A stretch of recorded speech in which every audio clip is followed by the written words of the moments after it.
Teman-teman tahu nggak suara harimau kayak gimana? Nah, suara harimau kayak gitu ya teman-teman. Sekarang suara singa.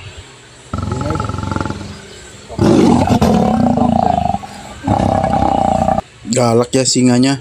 Dan sekarang suara beruang kutub.